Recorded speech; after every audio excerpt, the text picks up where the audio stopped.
Just a little about them. I mean, then contracting maybe with the penguins behind. He's feeding them. You can see it's by just placing lots into that central trough. And you can see already quite a few of the Africans, and even a lonely macaroni penguin is over there having a little munch on some of those fish this afternoon as well. But the second way is by doing a scatter feed. So we're throwing in a few handfuls of fish into the water, and we're being joined by our Inca terns. Now these are a species of bird native to South America, so places like Chile and Peru. And they're actually scavengers, so they come down at most of our feeds to see what they can get. Now they aren't actually capable of diving, so they can our penguins, and perhaps the most interesting for all of you is the hand feed.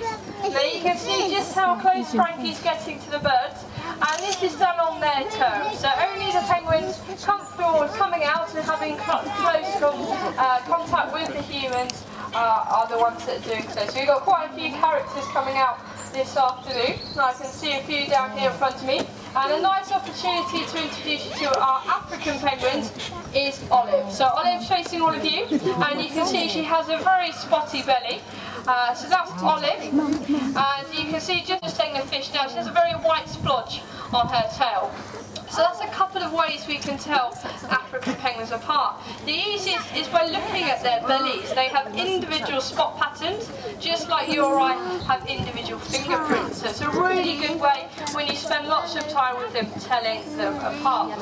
So there are African penguins. So you'll now know that those guys have spotty bellies and black and white markings on their heads. But if you look up onto the beach, underneath the shelter, oh they're just going in now, I pointed them up, you can see a couple of fluffy grey heads, and there's a few in the burrows just next to it, right by the shelters, to a chick just coming out at the moment. There's some of the younger ones. They vary from anything from about 5 weeks to some that we have about almost 9 weeks now. And the only difference, once they reach about 9 weeks of age, is their plumage, so their feathers.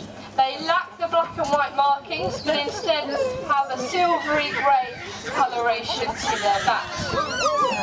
Now, just joining us over here on the far left, who isn't actually a penguin, is our bank cormorant.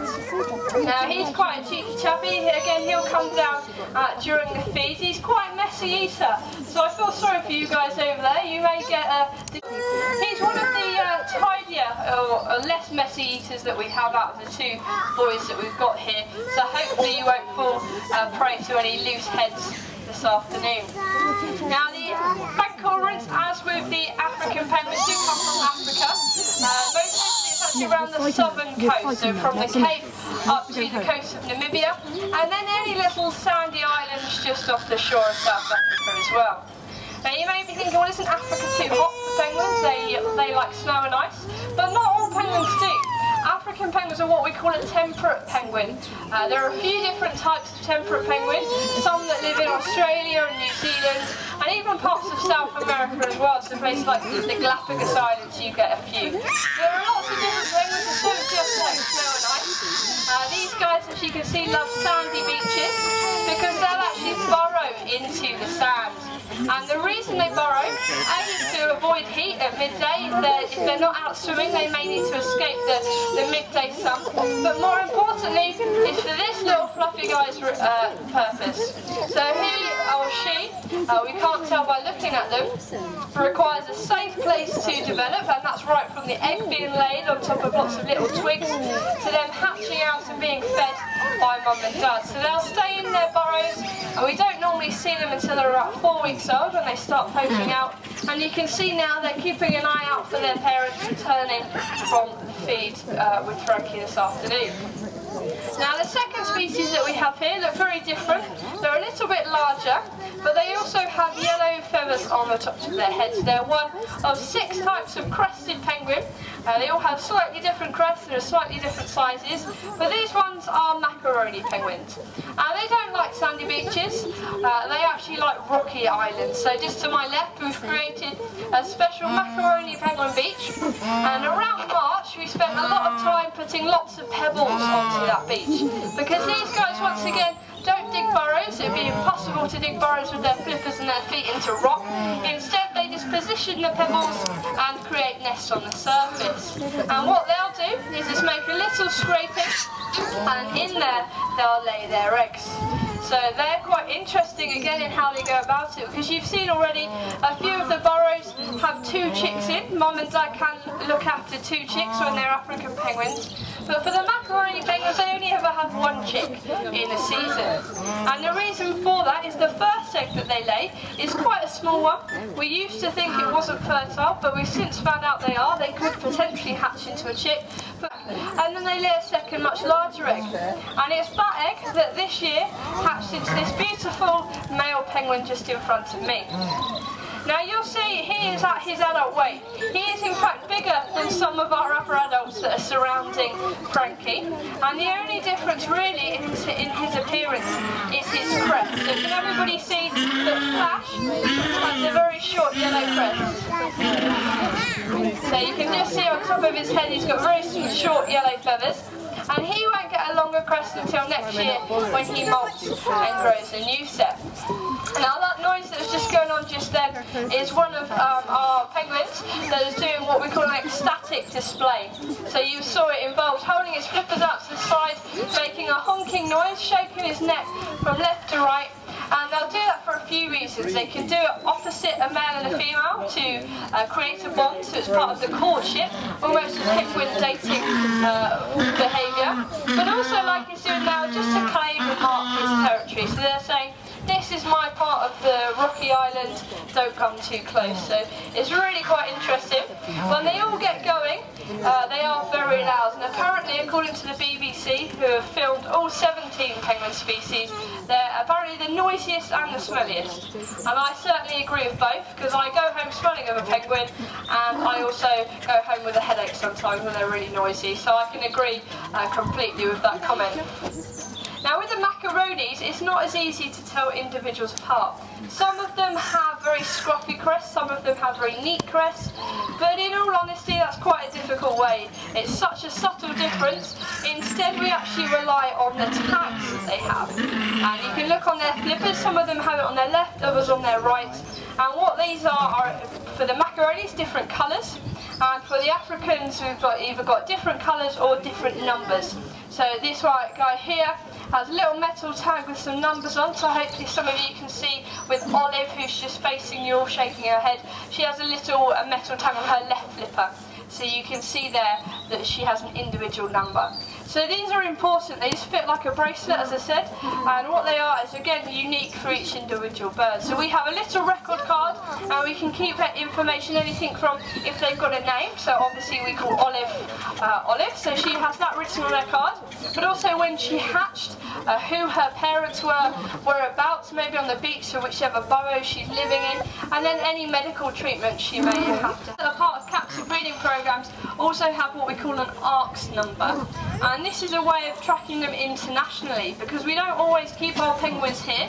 About 40 of our Africans earlier on this year went over to different zoos, both in the UK and further afield. So some went to a place called Bird World in Surrey, if anybody's from that part of the country, and some others went a little bit further afield to the Netherlands. So they're moving around all the time, and that is to keep the bloodlines nice and fresh. So we don't want any inbreeding with each other, so that's why we have to move them on.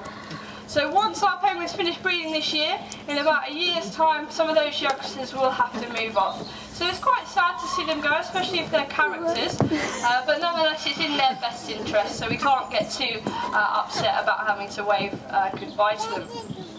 Now this guy just here actually is one of the parents who's waiting, and I think his chicks are quite hungry, they're making lots of noise earlier, so you can stick around for a few minutes and you may even catch a glimpse of him feeding one of his chicks. Sometimes he does it just outside the burrow, so keep your eyes open for that.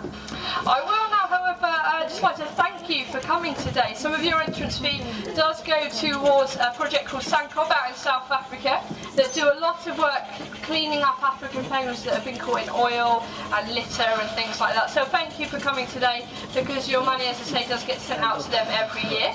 And also you're helping to support their general living here at Living Coast and maintaining the captive breeding programme that they're part of. I will now give you the opportunity to ask any questions. Those of you that sat down, do look out for Flash He is still very young and he does like to peck, so you may be better standing up if he gets much closer, okay? Yeah, that's the one just there. So thank you very much for coming and just asking me questions whilst we wait for the penguins to finish. He likes your dangling bag. Yeah. They love anything that dangles.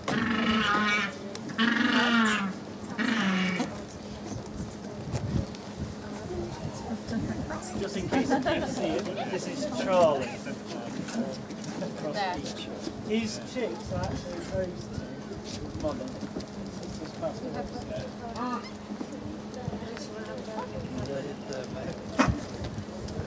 this particular one is a male, which we can the cat helps.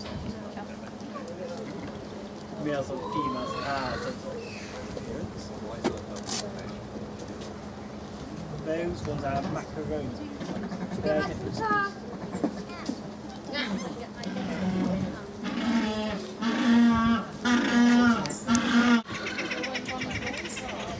There's one who's lost her eyes. She's called Mrs. T. She managed to graze it just above the eye, but we grew up. So her eye got infected and had to remove the eye to save her life.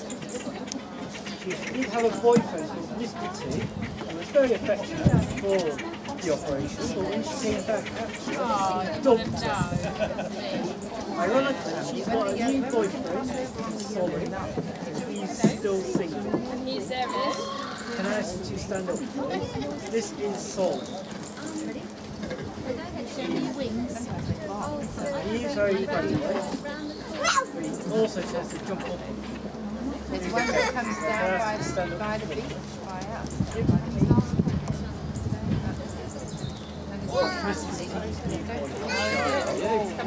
Macaroni things are very laid back.